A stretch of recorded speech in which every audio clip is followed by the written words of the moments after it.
Hello guys, this is Syed Yawar Hasan and first of all thank you so much guys. आप लोगों से इतना प्यार मिला, एक्सपेक्ट नहीं करा था। एक छोटी सी शुरुआत करी थी, पता नहीं था कि ऐसे फैमिली बढ़ेगी और बढ़ रही है।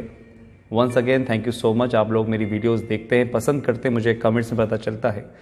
सो आज मैं एक बहुत ही इंपॉर्टेंट बात करने आया। मुझे पता है कि आप ये पूरी वीडियो देखेंगे और समझेंगे भी।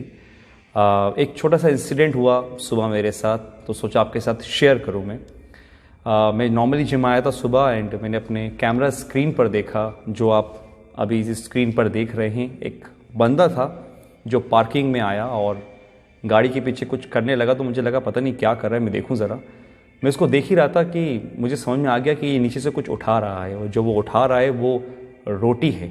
ये वो रोटी है जो शायद 1-2 दिन से पड़ी होगी, जिसको जानवर ने भी नहीं खाया। मैं तुरंत नीचे गया और नीचे जाने के बाद मैंने उसको रोका एंड पूछा उससे कि कोई हेल्प चाहिए क्या। उसने मुझे कोई रिप्लाई नहीं करा। मैंने उससे फिर पूछा कोई हेल्प चाहिए क्या दादा। उसने मुझसे बोला कि नहीं, कुछ नहीं, मुझे मिल गया। तो उसके हाथ में जो रोटी थी वो बिखर रही थी। मैं सिरे से बता रहा हूँ मैं आपको कि वो 2-3 दिन से पुरानी रोटी होगी कम से कम, मतलब जिसको जानवर ने भी नहीं खाई। वो इतना मजबूर था कि उसको खाने को तैयार था, लेकिन मांगने को तैयार नहीं था। उसने मुझे कुछ नहीं मांगा। स्टिल मैंने उसको फोर्स करा और मैंने पूछा कि क्या मैं आपकी थोड़ी मदद कर दूँ। उसने चुपचाप से सर हिलाया और मैंने उसको कुछ पैसे दिए। पैसे लेने के बाद उसने मुझे पैसे रिटर्न करने की कोशिश करी। उसने कहा था नहीं, मुझे इतने पैसे नहीं चाहिए, 5-10 रुपये बहुत हैं। एंड मुझे समझ नहीं आया। मैं बोला कि ठीक है, आप रख लिया, आपके आगे काम आएंगे। बट उसने मुझसे वो पैसे लेने से मना करा। तभी मैंने उसको समझा कर वो पैसे दिए, और फिर वहाँ से मेरे दिमाग में कुछ चीज़ें आई जो मैं आपके सामने शेयर करना चाहता हूँ। कि बात यह है कि वो आदमी बेकारी नहीं था। पहले कुछ काम करता होगा जिसकी वजह से उसका काम छूट गया है, और उसको मांगने में शर्म आई थी या जो भी हुआ वॉट एवर। और वो इतना मजबूर था कि वो सूखी रोटी खाने को तैयार था, और लेकिन मांगने को तैयार नहीं था। और ये हालत हमारी जो बन रही है आने वाले टाइम के अंदर, इस पर थोड़ा सा अगर आप सोचो तो ये आपको समझ में आ जाएगा कि कितनी बड़ी प्रॉब्लम हमारे सामने खड़ी है आकर।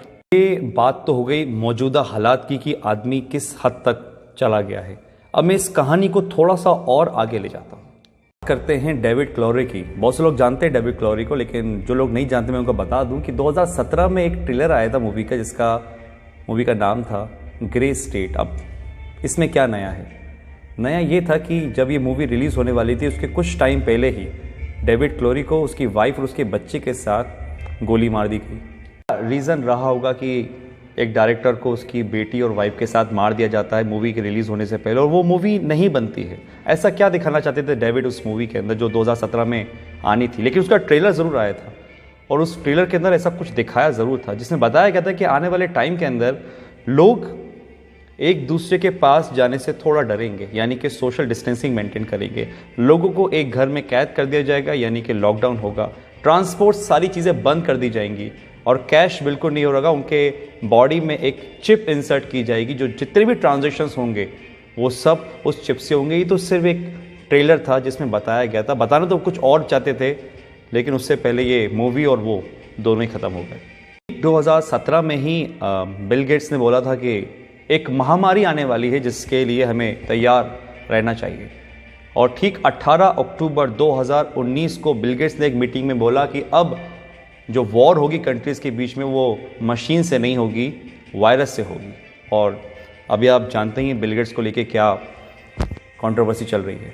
आपको लग रहा होगा कि दो वीडियो का आपस में क्या कनेक्शन है। कुछ लोग समझ रहे होंगे, कुछ लोगों को समझ में नहीं आ रहा होगा। तो यहाँ पर एक यू टर्न आता है और मैं आपको ले जाता हूँ 1980 में।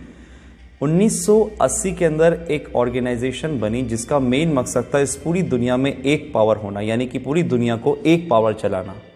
और उस पावर को उन्होंने नाम दिया था न्यू वर्ल्ड ऑर्डर। ऑर्गेनाइजेशन में ज़्यादा लोग नहीं थे, कोई सीक्रेट 100-150 लोग होंगे। और एक बहुत डरावने वाली बात इस ऑर्गेनाइजेशन की ये थी कि वो इस दुनिया की टोटल आबादी को 50 करोड़ में लाना चाह रहे थे, 50 करोड़ में। उनके टारगेट में थे वो देश जिसमें सबसे ज़्यादा पॉपुलेशन है, जिसमें हमारा इंडिया भी होता है।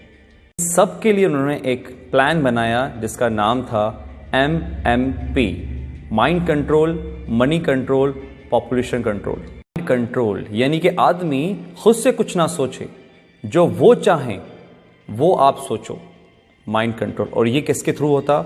मास मीडिया के थ्रू।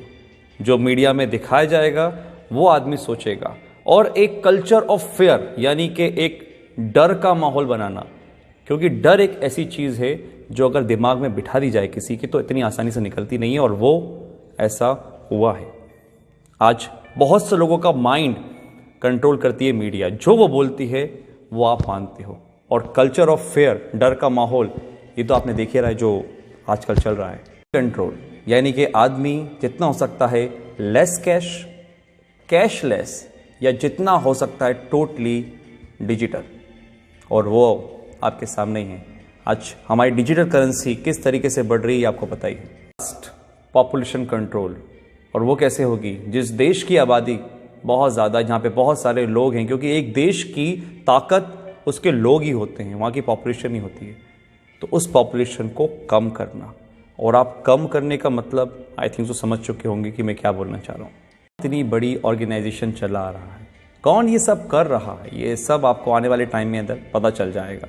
क्योंकि आने वाले टाइम में सिर्फ दो लोग रहेंगे, एक वो जो काम करेंगे, एक वो जो काम करवाएंगे। अगर मैं इसको स्ट्रेट फॉरवर्ड बोलूँ तो राजा और गुलाम। एक वो लोग जो इस दुनिया पे राज करेंगे, और एक वो लोग जो उन राज करने वालों की गुलामी करेंगे।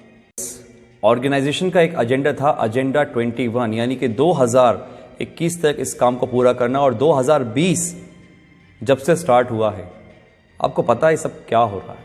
लाखों लोग हैं जो समझ पा रहे हैं इस बातों को, लेकिन करोड़ लोग हैं जो इस बातों को नहीं समझ पा रहे। एजेंडा 21, 2021 तक इन काम को पूरा करना, और अगर सीरियसली इस बातों में कुछ भी सच्चाई है तो हम बहुत बड़े खतरे में गाइस। ये वायरस आया जो कि हमारा है नहीं, किसी और देश से आया है, हम आपस में ही लड़ रहे हैं, कोई धर्म के नाम पे तो किसी काम के नाम पे। और जो इस एजेंडा का सबसे बड़ा फंडा था कि लोगों को आपस में लड़वा दो, आज हमारे घर में हम छोटी छोटी इस बातों पर विवाद कर लेते हैं। आज अगर हम घर से बाहर निकलते हैं तो हमारे घर वाले इस चीज़ के लिए प्रोटेस्ट करते हैं कि भैया घर से बाहर नहीं निकलो, बाहर जाओगे तो मर जाओगे। ये दिमाग में हमारे किसने भरा? कौन कंट्रोल कर रहा है हमारे दिमाग को? आप खुद समझदार हैं।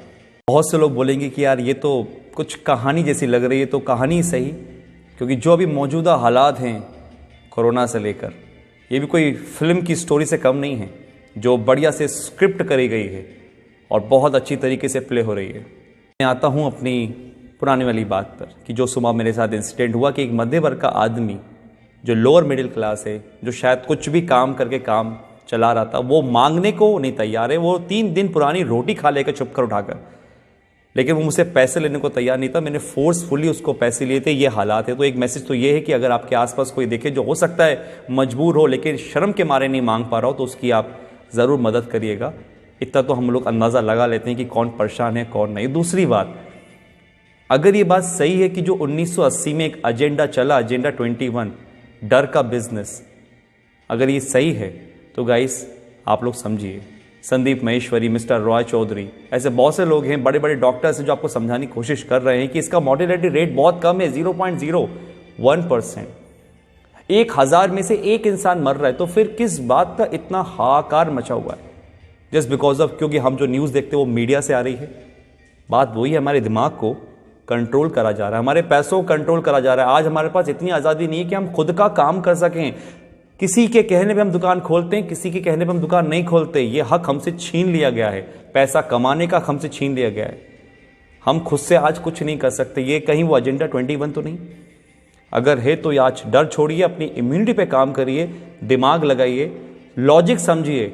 मीडिया क्या बोलती है वो नहीं, आप ये समझिए कि दूसरे जो लोग, लाखों लोग समझ रहे हैं लॉजिकल बात को, उसको पकड़िए, ठंडे दिमाग से सोचिए और फिर फैसला कीजिए कि आपको क्या करना है।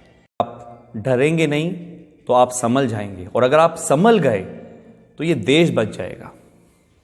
Thank you.